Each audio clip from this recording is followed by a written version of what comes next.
Est-ce que je parle à quelqu'un? Première preuve que tu as donné ta vie à Jésus. Je ne sais pas si tu es toujours en lui. Parce que tu peux être à l'église sans être en Christ. Mais la preuve que tu as donné ta vie à Jésus, c'est l'amour de la parole.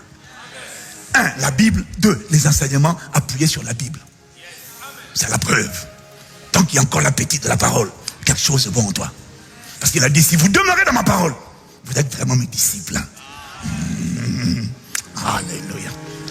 Deuxième preuve que tu as véritablement donné ta vie à Jésus, c'est l'envie de connaître Dieu.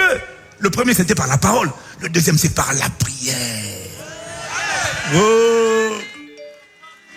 Une des preuves que tu as donné ta vie à Jésus, c'est que tu ne sais pas prier, mais tu as envie de prier. Tu aimes les atmosphères de prière. Tu ne sais pas parler, mais tu aimes l'environnement où il y a la prière. Parce que la prière te permet d'apprendre à connaître Dieu. Et puis surtout, la prière te permet d'entrer en communion avec Dieu. Quelle est cette génération qui dit, j'ai donné ma vie à Jésus, mais qui n'aime pas la prière, qui ne désire pas grandir dans la prière, qui se contente de 5 minutes de prière tous les jours depuis 1950. Et tu me dis que tu es né de nouveau. Non, quand on a donné sa vie à Jésus, on veut rester là où Jésus est. On veut aimer Jésus. On n'est pas parfait. Et toutes les personnes qui ont fait l'expérience de la nouvelle naissance passent par le même protocole. Est-ce que je parle à quelqu'un?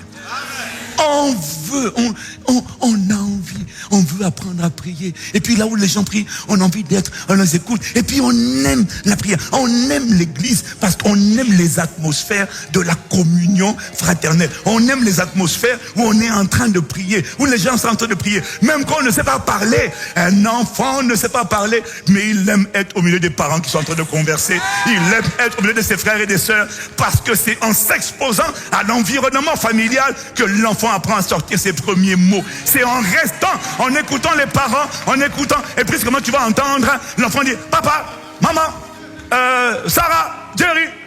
Pourquoi? Parce que c'est ce qu'il entend, et ce qu'il entend va finir par influencer son propre langage.